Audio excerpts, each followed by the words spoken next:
What's happening, people? Welcome to another episode of It's All Blakademik with me, your host, Jordan Jarrett-Bryan. We've got another fantastic show this week. We're discussing cancel culture on this week's show. But just before we get into the show and I introduce my guests for this week, another reminder that the Blakademik shop is open for business, blakademik.com/merch to go and get your hoodies, your t-shirts. We've got face masks, we've got bags, and a whole lot more. So go check out our shop and go and look dope, because these tops are dope. So I want you guys to look dope as well. So go to blakademik.com/merch shop and go and get yourself a t-shirt or a hoodie. Okay, so on this week's show, we're talking cancel culture. All right, and to do so, I'm joined by another fantastic trio of guests here today. I've got, first of all, Jedze Machai here, who wrote a piece for Cambridge University titled "The Anti-Blackness That Underpins Cancel Culture Row." I've also got from the States a couple of guests. First of all, Ernest Owens, who is an award-winning journalist, who says that cancel culture is something that people only want to cancel because they don't want to be criticized. So I want to get into that as well. And my third guest is from New York in the States as well. We have here Options Gang Carl, who you may recognize from the YouTube cultural show Grapevine, who cover a variety of different subjects as well. And I've seen a lot of his work on there and beyond too. Guys, is everybody nice? Everybody happy? Yeah, man. It's good to be here. Good, yeah. Good. Thank you very much for joining me, guys. Thanks for coming, guys. So first of all, I'll outline for those that are watching this show that maybe don't know what cancel culture is. I'm sure most do, but just in case that anyone watching that doesn't know what it is, I'll try and summarize as briefly as I can. Cancel culture is when a person or a corporation or an organization says or does something which is problematic or offensive to another group of people, and thus they want to figuratively end that person or organization, be it professionally, financially, or culturally. They want to just rid that person or organization from existence because of what they've said or done.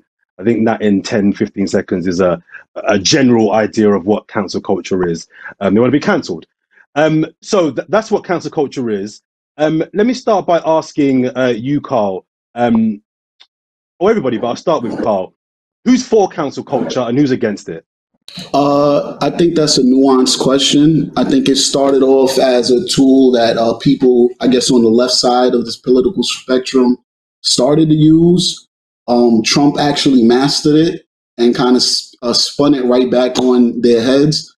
So at this point, cancel culture is a tool just used by, politically, it's used by both sides equally at this point. Socially, since, social media is controlled with more of a liberal progressive ideology, most of the cancel culture you see applied on social media are, usually coming from, that side of the spectrum. But at this point, it's a tool that's used by both sides, and it's gotten to the point where it's so oversaturated that it doesn't even have the efficacy that it once does. At this point, it's really like it's nothing at this point.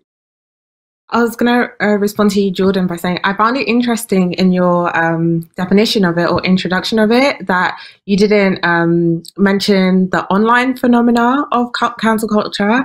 And I'm glad Carl mentioned that, because I really do think when we have discussions about cancel culture, we really have to emphasize that it's, well, for me anyway, I've seen it more as an online phenomena. I suppose, are you for or against it, Chitsa? So in terms of how I feel about cancel culture, I think that the way in which we talk about it in the mainstream, I think it doesn't exist. So I'm neither for or against it. And I feel that the way that people understand it in mainstream discourse, I think it's very isolated from its origins, which is very much rooted in the way we're talking about it in the contemporary time, in Stan Twitter and online phenomena. So I don't know if anyone disagrees or has had a different experience of that. Yeah, I'm personally for the notion and the inspiration behind cancel culture, but I think that the term and what cancel culture, what it is versus how people define it, are two different things. Essentially, the roots of council culture is an idea of boycott, and it's rooted in free speech expression. People who often share their free views and values about what they don't support, oftentimes rooted behind something that they deem to be problematic, harmful, racist, bigoted, you name it. And they are basically taking a stand. And oftentimes those in favor of this quote unquote council culture is oftentimes the most marginalized or vulnerable in that situation. And so it's oftentimes them speaking up against the powerful. I think the term council culture, the actual word, I think is used as an avalanche and as a fear tactic to scare people from actually doing what council culture often entails, which is this idea around free speech expression, boycott, protest, and the things and the radical things that's been happening for a long time. Someone would arguably say that the 1960s civil rights movement was rooted in council culture and the fact that they were, taking a stand against a lot of the boycotting of racist establishment. The far, right at that time and the white supremacists would have said it was council culture for Black activists back then to want to do away with their, bigotry and whatnot. And I think a lot of that essence is still seen in today in the political spectrum of how people frame council culture and when they use the word council culture and who they talk about and who they reference. But essentially, it's about speaking truth to power and holding accountability. Yo, with all due respect, man, that's straight BS, man. And it's kind of disrespectful to even kind of compare the civil rights movement to this BS cancel culture that we got going on. I mean, cancel culture, to even compare like the civil rights boycott to what people do now, people use cancel culture to cancel fucking TV stars and movie celebrities, actors, stuff like that. You got a person like Joe Biden, whose name is on every single crime bill for the last 30 years. He's the Democratic nominee for president. Like, what cancel? Like, this is like, that's BS, man. Cancel culture is like, now at this point, it's a commodity, bro. You cannot even compare it to anything that took place in the civil rights movement. I will actually challenge that. I think the problem is that too many people focus on council culture as being this minute thing, right? Like they reduce it to celebrities, but it's bigger than celebrities. I think that those people who are distracted by a lot of the conservative media and the right-wing media, they want to make it a pop cultural phenomenon when it's actually bigger than that. When you look at the cancellation of R. Kelly, you look at the Me Too movement, there was a bigger message that was happening there, but people have used it and called it council culture, right? So when people talk against sexual harassment in the workplace, when people talk about why they don't support homophobic establishments like Chick-fil-A, people still put that under quote-unquote council culture, but that is actually rooted in the same activism and pro-LGBTQ rights activism, pro-Black activism, and pro-women activism that had already been taking place, except that people found a new buzzy word to then combine everything. So the sad part is, and what I will want you to understand is that I think people are conflating the petty infightings and the pettiness that's always happened in protest culture to some default with the larger movement work. And what's sad is that we're seeing in a political climate like right now in the Trump era, these things are all being conflated together when actually these things have been going on before, but we just didn't have this fancy word council culture behind it. Hold on, no, real quick. I just got one simple fact. Malcolm X could not exist by y'all standards today. Detroit Red could not go through that transition and become Malcolm X. You guys would not give him the grace to become Malcolm X. You would not allow him to elevate himself, to elevate his mind and become the person he became. And the simple fact that that can't happen right now shows that is that fair, Carl? Because even back then there were people that were challenging Malcolm X, and if Malcolm X was around today, you might get some people that might think his views and his opinions were extreme, but you also might get some people that want to hear what he has to say. Is that a real fair statement to make?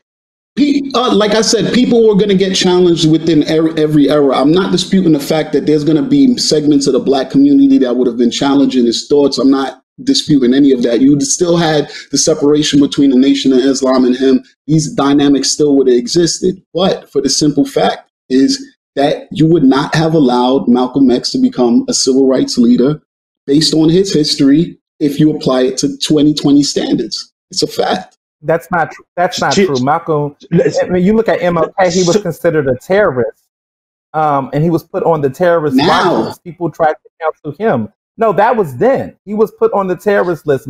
This is Martin Luther King Jr. in the 60s. So he was arguably considered someone that people want to counsel. It depends on what standards, but that nuance has always been there. And I think the problem is that when you are applying that to against celebrities, which person has been counseled that is a current activist that has not been challenged? I mean, when you look at certain people who've been out, from D. Ray to Sean King, those individuals arguably have been criticized, but are they canceled? I mean, are these people really being canceled though? Like, who's actually being canceled? I mean, everybody says cancel culture, but who actually has been canceled and who should have not been canceled that did get canceled? So first of all, do you agree with Carl's earlier statement that if somebody like Malcolm X was around today, we wouldn't have given him a chance? And also, what are the black undertones that live within cancel culture for you? So I believe, listening to this conversation right now, I think that I think both of you are correct in that because cancel culture has become so vague and broad and such a catch-all phrase, it encompasses what you're talking about harassment and people not being allowed to have voice, and it encompasses genuine criticism. And so I think that's where the confusion lies with the way that people are understanding and coming to grips with cancel culture. I wanted to go back to the idea that its roots lie in the civil rights movement. And I recall that Lisa Nakamura, I hope I'm saying her name right, a professor in race and digital media at the University of Michigan, called it a cultural boycott. And I would agree with it being a cultural boycott insofar as it's an alternative that enables masses of people to enact change, especially when for the disenfranchised, so many of the formal causes of justice, and we've seen this, especially now, are not kind of serving us. And so this is just like a way to enact some form of justice on the internet. And then this is where I think the history gets a bit muddled. For me, the timeline then is that in December 2014, the phrase "you're cancelled" was used on Love and Hip Hop. And then on Black Twitter, it became disseminated by Black Twitter. And so I've seen it evolve from a casual discussion quip into something that is criticizing celebrities. But I think so much of that has to do with Stan Twitter. And because I think so much has to do with Stan Twitter, I think the actual and real conversation we need to have is about celebrity culture then. And so going back to the Malcolm X question, I think it depends on how we're thinking about celebrity culture or influencers and activists in the 21st century. And I think just because of how toxic celebrity and influencer culture is currently, and it roots back into a discussion about capitalism and these people being commodities that are easily replaceable. And so then when they can't be sanctified, we can just dispose of them. I think that's where the crisis comes in. It's about how we're looking at celebrities and how we're trying to kind of navigate these questions of forgiveness or moving on from things or acknowledging the past within these public figures. And I think it's all a mess. So that's why I'm listening to this. So what does cancel culture, guys, look like? If you know, just give me a real time example or you know of what it looks like and where it has happened, where someone has done or said something and they have been cancelled. So cancel culture in its most optimal form only works for one group of people, as evidenced with the situation with Nick Cannon. Black people do not have that level of cancel culture power. And so if you want to see like optimize like the true what people probably want cancel culture to do, it's reflected clearly in the situation that happened with Nick Cannon. Now, Black people can't even try to list an example where they've executed that level of power in quote unquote cancel culture. So Carl, expand a bit more on Nick Cannon and that situation. I just want Carl to kind of extrapolate the Nick Cannon situation and how that maybe should have played out. Well, I don't know how open you guys are on your channel. I don't want to get you guys pulled off YouTube or anything, you know what I'm saying, by keeping it all the way funky. But let's be honest, the wise Ashkenazi people have influence. They have influence over a lot of the media. They have influence over all of the distribution channels of most of the content that we consume. They have ownership positions in all of the social media companies that we utilize. I mean, even the thought of a trending topic, to even think you have control of that is kind of hilarious. I mean, you have control of it to some degree, but you could tweet about something as much as you want. If they don't want it to trend, it's not gonna make that trending list. So sorry to cut you, Carl. So you're saying essentially black people don't amass enough power to be able to counsel someone even if they wanted to? Absolutely not. I mean, look at when they said they were going to boycott Gucci. How many brands? And look at, what the perfect example is. Look at Chick-fil-A, a brand that is undeniable in their stances. They have strictly conservative views. They're against gay marriage. The brand is unapologetic in their views, and black people cannot stop fucking with it. Like, it's literally one of the top franchises in the country to own. So again, if I'm wrong, just show me the example. But black people have never exhibited that level of power in canceling anything. First of all, there isn't a black-led movement to boycott Chick-fil-A. That's being done mostly by the LGBTQ community, which includes some black people, of course, in it, of course. But it's not a black-led initiative. But examples of when we did, right? You could look at Don Amos, who was that racist radio anchor who went on and said nappy-headed hoes describe black women, and how he got taken off the air. You can look at, R. Kelly, and how black women specifically had led the Mute R. Kelly movement that then led to a document that was Surviving R. Kelly, and how R. Kelly has now been put in serious accountability for his behaviors after 20 years of people ignoring that and letting that slide. You can look at the Me Too movement. Sorry, Ernest. Ernest, sorry, just to kind of push back on that. I don't know about recently, but up until maybe a year ago, I was still reading that he was still making money.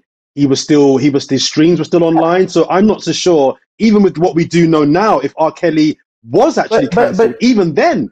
No, but R. Kelly just got arrested. He never got canceled. But the point we have to understand is, what does cancel mean? Like, we live in a culture where there's no one who's been absolutely canceled from anything.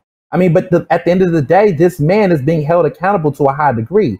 So I think this whole thing around counsel, like, what does that look like to you all? I think some of you all don't understand. Like, to me, counsel looks like someone being held. Nick Cannon's not held. I mean, look, Diddy is offering. Ask Nick Cannon how counsel he lost a contract.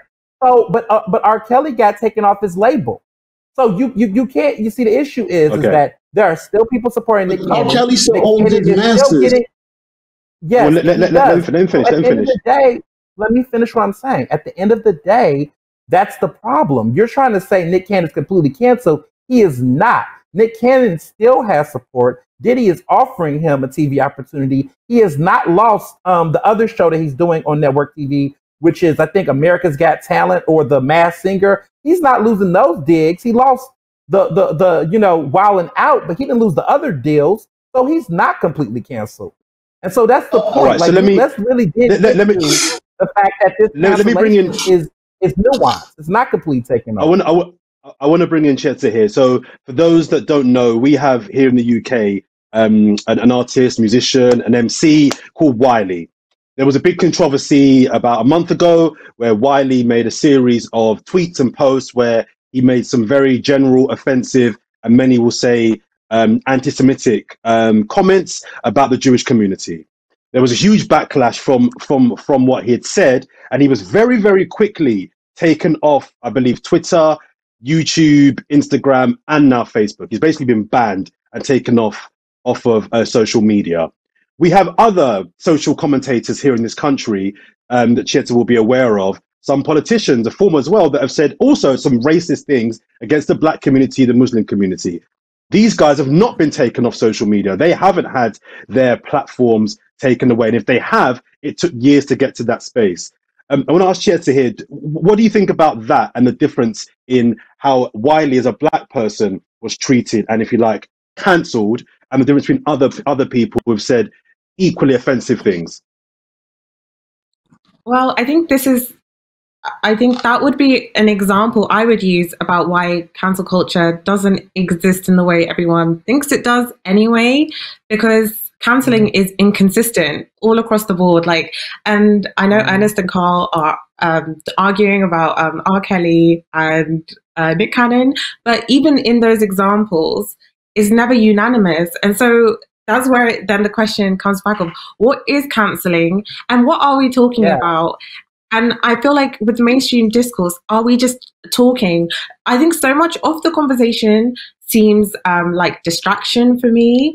And I think there's something kind of ominous about, like you were saying with then the Wiley situation, not that I condone what he said, but in terms of like keeping the same energy and then other high profile people in positions of power not being held to account for the things they do. So I think the way that it's wielded to kind of shut down people from more oppressed groups can be problematic. But I think it's just, there are just so many inconsistencies to keep up with the conversation, I think. And that's why I just don't believe that, I just don't believe it exists in the way that we think it does. Yeah, I think that I agree. I think that cancel culture and the way that people have hyped it does not exist because of the fact that, like has been mentioned before, it's inconsistent. What it means to be canceled, is more nuanced and complicated than people want to admit. I believe that the motivations, the drives that has prompted cancel culture, what is being often labeled as cancel culture, I think some of those things do carry strong value and merit. And so I do think that some of the virtues and the values behind what people are oftentimes mischaracterizing as cancel culture under this big wide umbrella, I think that those things are strong, right? The accountability metric, the right for the vulnerable and for people to decide whether or not they want to support something or not. I think that is fair. I think people should. I think people should be able to say, you know what, I don't like this because it's homophobic. And if they want to rally up other people with like-minded ideas to say, we don't want to support this in a capitalistic society and world, you should blame capitalism for that, right? Because arguably, that is how anyone who's playing a consumer game, that's really what it's rooted in. Is rooted in clout, money, people being able to access certain things or not, and it determines on that. And I think to the people who are so, counter that, what are your alternatives for accountability metric? Where do you draw the line on behavior that clearly isn't being addressed by other institutions that are supposed to be empowered to do this? And so I feel like this is cancel culture as the framework or as the title is messed up. But I think that some of the motivations behind it, I think, are legitimate and should be, protected. Carl, you had an experience of an attempted cancelling, if that's probably the right way of putting it. Tell us a bit more about what happened to you. So essentially, a bunch of old tweets were pulled up, tweets that were made in jest. And, they were labeled as colorist. People started getting upset at that. At that time, I was on the show Grapevine TV or whatever. And, people just, started doing the typical outrage shit, demanding apologies, et cetera, et cetera. I wasn't going to apologize. I still don't apologize for them because they were made in jest. It wasn't like, like the shit wasn't that serious. And I'm back on the Grapevine. And during that hiatus, when I wasn't on the Grapevine, I actually helped. That situation actually propelled my brand, and I was able to launch my business since then. And so just before we go any further, Carl. Sorry, Carl. Can you tell us what you said?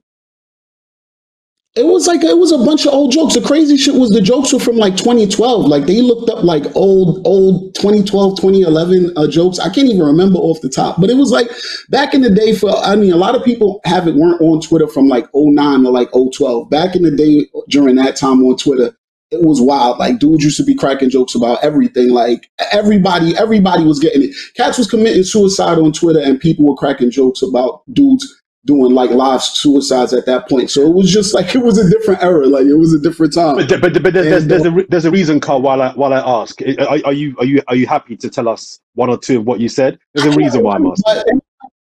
No, anyone who wants it up. A rough idea? It was just like shit like it was just something like I can't even remember none of them, but it was like short jokes on dark skinned girls. Like I really can't remember the exact joke, but it was like jokes on light skin. Okay, right. So you didn't apologize and you won't apologize for those tweets. Do you acknowledge that they were colorist? If you're going to consider my light skin jokes colorist, and if you're going to consider all my jokes, like anyone who follows my Twitter knows I'm an equal opportunity distributor. So sure. I get at everybody. I get at Jews, I get at white people, I get at Chinese people. It doesn't matter. Sure. No. I hear that, but there's so people were offended by those tweets and wanted you cancelled. Do you understand? And do you think, you know what? I understand why they want me cancelled. It was correct that those people wanted me cancelled. I mean, I understand that a lot of people don't have the self-esteem to read a tweet from a stranger and not take it personally. So I guess I can understand why some people react to it. What was the other part that you asked? What was the question? So I want to just kind of I wanted to work out if you acknowledge that it was correct, that it's your right to not apologize for it, but it's also correct for someone to be offended by what you said. My views are very libertarian. Like I'm equal opportunity. So the same way everything happened. Look, this is perfect. I'm actually glad you asked that. I have a right to not apologize. They have a right to show their outrage and get at the show. The show had a right to make a decision whether they were going to accept the outrage or keep me on. The show made the decision, took me off. They suffered performance-wise for that decision. Retroactively realized they made the incorrect decision. Brought me back on. The show is continuing to perform as it should have been performing the entire time if they didn't make that business misstep. So everyone had the right to do everything at every point, which is why. So my final question. Well, which is, I just want to clarify, which is why me and the actual producers of the show, me and the producers of the show never had any issue for the entire time, because when they made the decision, I understood it was business. We spoke about it. I told them that I wasn't going to go up and apologize, and they made the business decision. Then they rethought the business decision, and now we're doing business again. So it's like, I have no problem. Like freedom of speech. So my final question is this: if you'd have watched an alternative show, a different YouTube show, and someone white had made a joke about black people who wear glasses, gold chains, and black T-shirts, would you have been offended, and would you have wanted that person cancelled? I wouldn't watch the show. Like, that's what I'm saying. Like, I don't think people understand how easy it is to not consume content. Like, first of all, I'm a very busy person in general, so a lot of my time I can't even waste consuming like YouTube shows and bullshit like that. But I just think people act like it's impossible to not consume content. You're not going to get rid of all the racists making content on YouTube, no matter how stringent they get with their policies. People adjust it, they just get masked in different ways, Twitch streams, all these things. It's impossible. Like, you just don't consume content you don't want to consume. Simple. Just like that. That's why I did, again, I said everyone who wanted to cancel me and tried to cancel me, they had a right to do it. That's fine. If it works, it works. If it don't, it don't. Like, that's what it is. Like, I think that you kind of proved the point that I was making earlier about how cancel culture, what drives it and what doesn't, is oftentimes not rooted in the morals or the values of what it should be, but also capitalism. Because arguably, you're on this show, The Grapevine, which I've heard of, and they've had some really great guests and some very diverse guests, and their values and their virtues seems to be anti-colorist.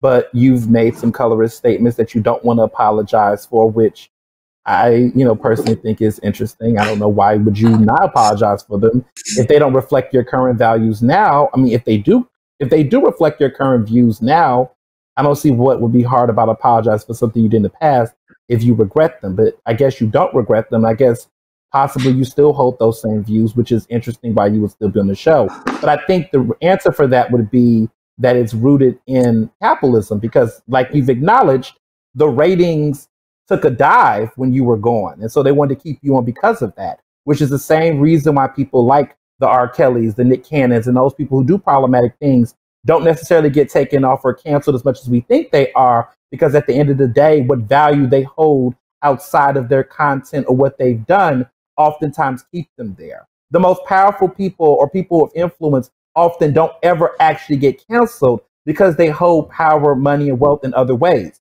Brett Kavanaugh is not canceled. He's still at the Supreme Court, despite many people protesting and asking for him to step down.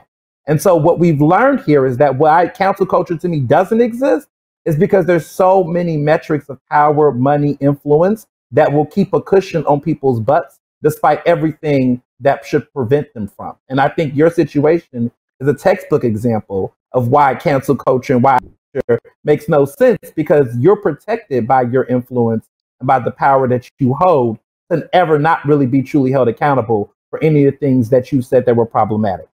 I think, again, the idea of accountability as well is messy. So I hear Ernest talking about apologies, and then Carl, on the other hand, doesn't really feel the need to apologize. And I was going to jump in and say, actually, something really similar happened in the UK with a bunch of influencers. All their tweets got exposed, and a lot of the YouTubers that people watch that have very big platforms were exposed for having colorist views. And so I think an essential part of the conversation about cancel culture also needs to ask, what is an apology? And especially because we live in an era where we have these notes app apologies that come up when someone's exposed for something, and we have the influencer apologies crying. I believe James Charles was filming a reality TV show for his thing on Snapchat, I believe, and he had the people that were on there simulate their influencer apologies. And so I think that was really a glimpse into how once someone is called out for what they've done, how far can an apology go, when some people may feel that the apology is there to kind of just evade the heat, and we don't know as well if the apology is genuine. And so I think that's where cancelling just becomes like a personal tool, because it really is about you choosing, like Carl was saying, choosing to divest your time and energy and resources from a person or an entity. And I think that's where it can be more powerful. But I notice that we often talk about cancel culture in the terms of the person being cancelled rather than the people kind of, when we talk about the person being cancelled, it's very much so empathetic and understanding. But when we talk about the people enacting the cancelling, it's very much so like, the PC gone mad and the left's gone mad, and kind of this like... talk on that. I just want to just hear from most Chetso in terms of talk about the people that jump on that bandwagon, for want of a better word. What do you think about if something happens, someone says a tweet, oh, we're not going to shop here anymore, oh, we want to get you off that particular show. What do you think of the people then off the back of that jump on that wave and push that agenda? I think, well, watching the influencer stuff in the UK unfold, a lot of it did seem like, I said this in a YouTube video, I don't know if you guys have seen The Lion King, but you know when the hyenas find Simba, I believe, a lot of it, the energy on the TL that morning, it just felt like people were out for blood, if that makes sense. And so I think it's in an interesting way, and that's why we have to like very much so root it in acknowledging that it's a very online phenomena, where I don't know if it's just because people, I don't know what about social media creates that kind of frenzy to jump on that.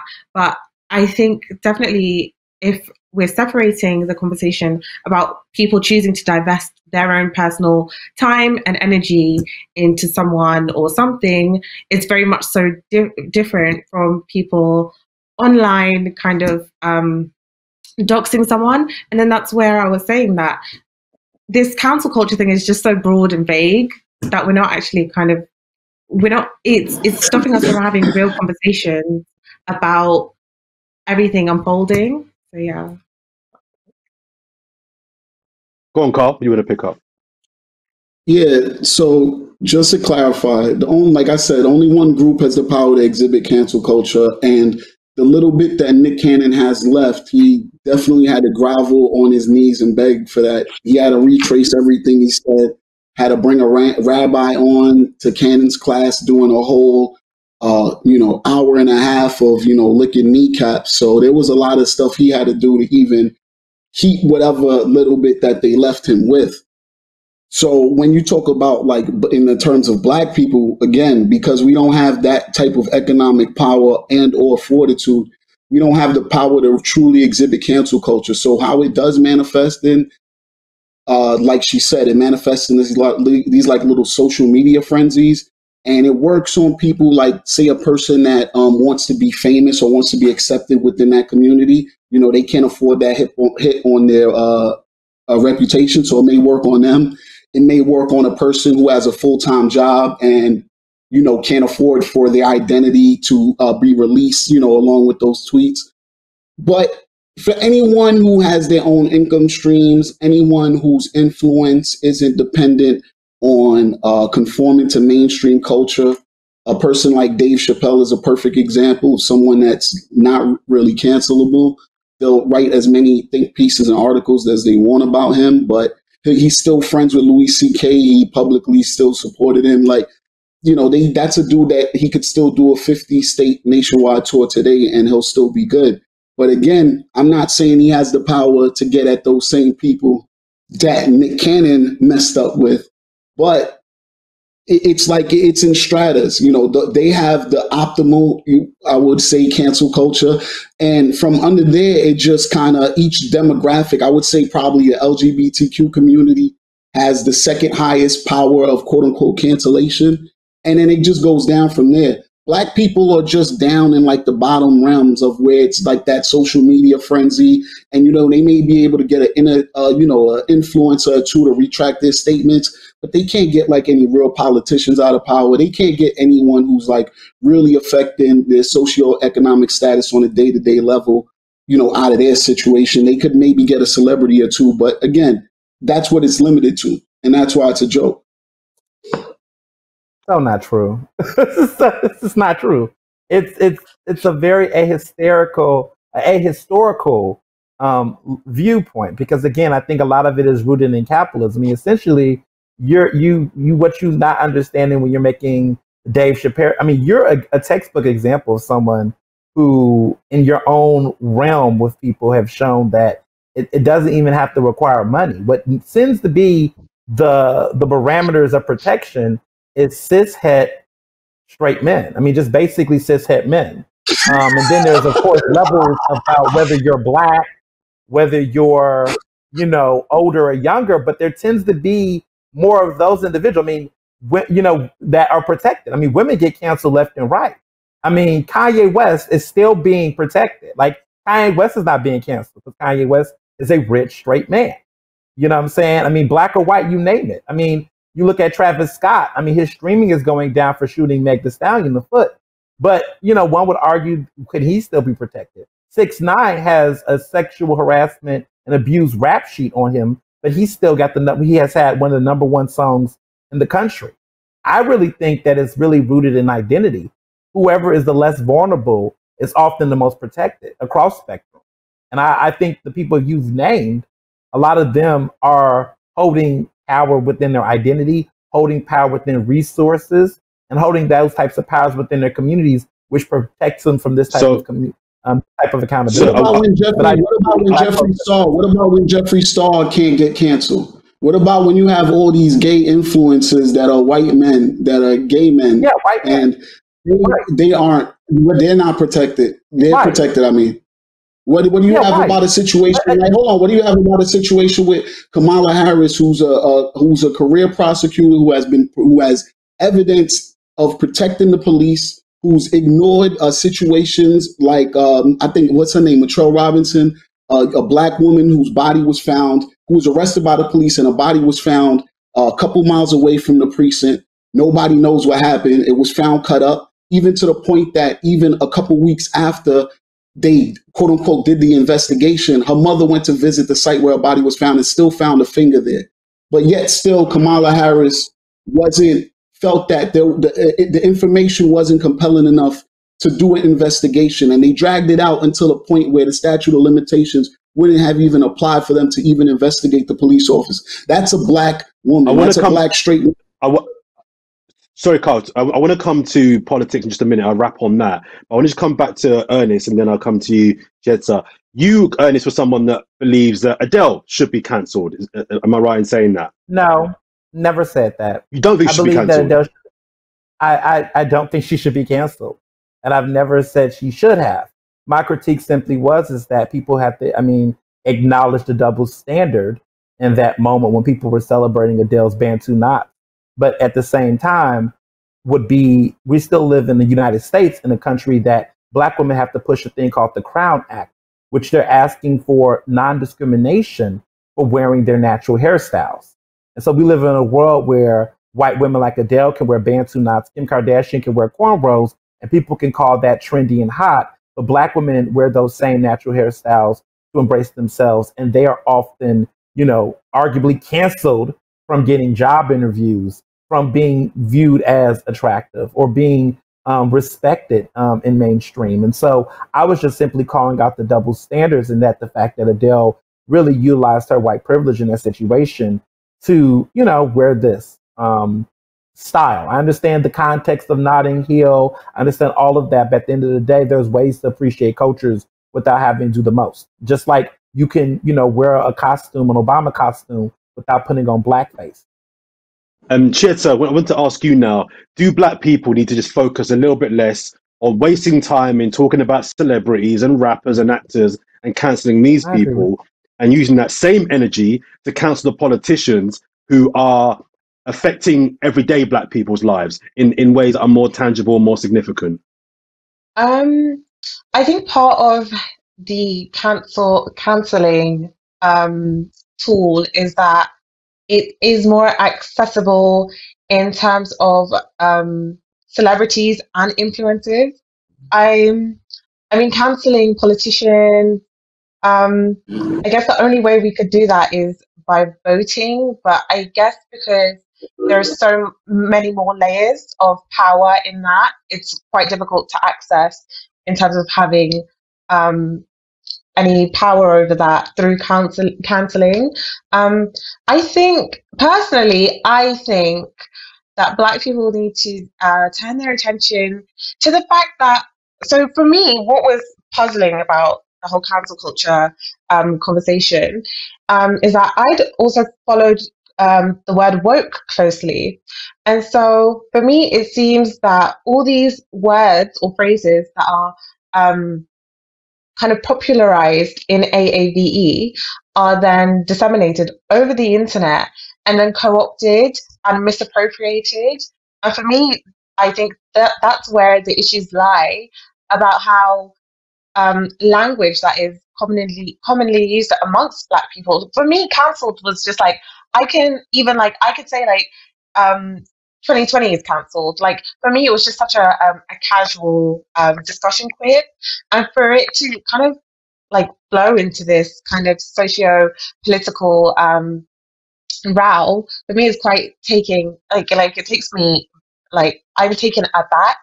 And so for me, what is more important to focus on is that process of terms that are being used within Black popular culture and AAVE that are being co-opted and misappropriated in mainstream discourse. I think there's something very ominous happening within that process, and I feel like if we turn our gaze to that, we could answer a lot more questions about kind of within power dynamics and kind of get to the root of actually what's going on.